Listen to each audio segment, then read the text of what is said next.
Hello అండి, నేను doctor Suma, consultant 49 fertility centre Vijayawada.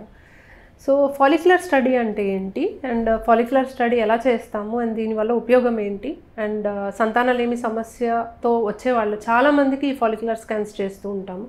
So follicular scans natural pregnancy రావడానికి, అంటే వాళ్ళు ఏ టైంలో హస్బెండ్ వైఫ్ కలవడానికి మంచిది అనేది చెప్పడానికి యూస్ఫుల్ ఉంటుంది.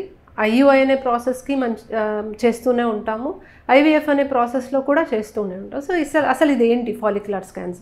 So follicular scans follicular tracking అని అంటాం. సో ప్రెగ్నెన్సీ రావడానికి, సో ప్రతి నెల ఇది గర్భసంచి 2 ట్యూబ్స్ అండాశయాలు. సో ప్రతి నెల ఆడవాళ్ళకి ఇక్కడ ఎగ్ అనేది పెరగాలన్నమాట. సో ఈ ఎగ్ పెరిగి ట్యూబ్లోకి రిలీజ్ అవ్వాలి.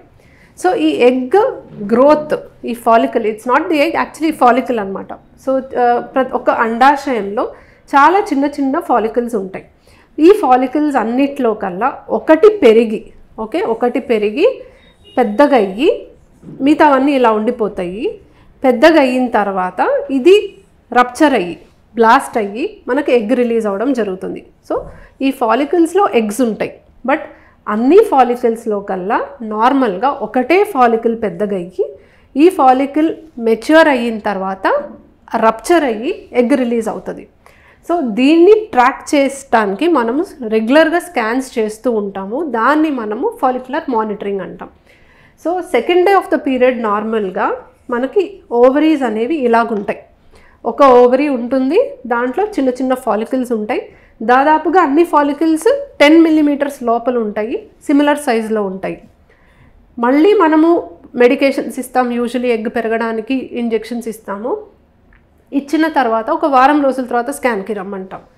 అప్పుడు చూసినట్టయితే ఇలా ఉంటుందన్నమాట, అరౌండ్ డే 9.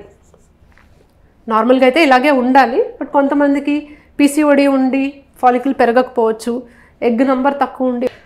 సో డే 9 చూసినప్పుడు ఒక ఫాలికల్ రెస్పాండ్ అయ్యి పెరగడం జరుగుతుంది. ఈ ఫాలికల్ నుంచి మనకు ఎగ్ రిలీజ్ అవ్వడానికి మనం ఇంజెక్షన్స్ పెట్టచ్చు.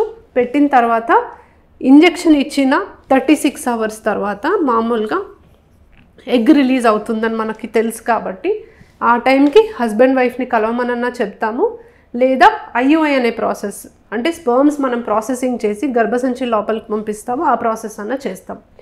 సో ఈ ఫాలిక్యులర్ స్కాన్స్, ఫాలిక్యులర్ మానిటరింగ్ ద్వారా ఫాలిక్యులర్ గ్రోత్ అనేది మనము మానిటర్ చేయడానికి ఉంటుంది.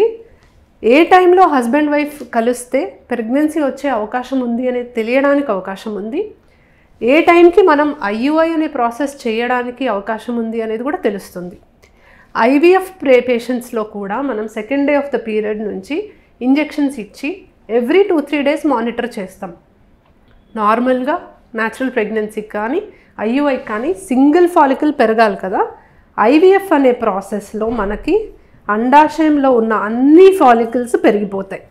అన్ని ఫాలికల్స్ పెరగడానికి సరిపడా డోస్ మనం అడ్జస్ట్ చేస్తాం. సో అన్ని ఫాలికల్స్ పెరిగి అన్ని దాదాపుగా 18 మిల్లీమీటర్ సైజ్కి వచ్చిన తర్వాత మనం ఎగ్ పికప్, అంటే ఎగ్ పికప్ అనే ప్రొసీజర్, ఏ ప్రొసీజర్ అయితే మనం మత్తిచ్చి ఎగ్స్ తీస్తామో ఆ ప్రొసీజర్కి మనం ప్లాన్ చేస్తాం. సో ఐవీఎఫ్లో కూడా ఫాలికల్స్ని మానిటర్ చేసి ఎగ్స్ అన్నీ బాగా పెరిగిన తర్వాత ఒక సర్టన్ సైజ్కి వచ్చాకే మనం ఎగ్ పికప్ చేస్తాం.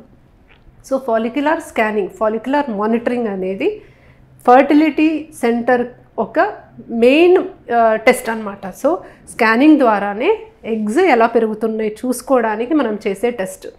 వెజైనల్ స్కాన్స్ చేస్తామండి, అంటే ఇది గర్భసంచి ముఖ ద్వారం, ఇది వెజైనా, యోని అనమాట. యోనిలోకి ఒక ప్రోబ్ పెట్టి ఎగ్స్ ఇక్కడ నుంచి ప్రోబ్ పెడితే మనకి ఈ అండాశయం అనేది మనకు స్కాన్ మానిటర్లో కనిపిస్తుంది. ఇది ఎలా పెరుగుతున్నాయి, మనం ఏమైనా డోస్ పెంచాలా, డోస్ తగ్గించాలా, ఏ టైంలో హస్బెండ్ వైఫ్ కలవాలి, లేదా ఏ టైంలో ఐయుఐ చేయాలి, ఎప్పుడు మనం ఎగ్స్ తీయాలి, ఈ ఎంటైర్ ఇన్ఫర్మేషన్ మనకి ఫాలిక్యులర్ స్కాన్స్లోనే తెలుస్తుంది. సో ఫాలిక్యులర్ స్కాన్స్ చాలా చాలా ఇంపార్టెంట్. దీని బేసిస్ మీదే మొత్తం మన ఫర్టిలిటీ ట్రీట్మెంట్ అంతా బేస్ అయి ఉంటుంది. అండ్ దీని ద్వారానే మనము బెస్ట్ సక్సెస్ రేట్స్ అచీవ్ చేసుకునే అవకాశం ఉంది. Thank you.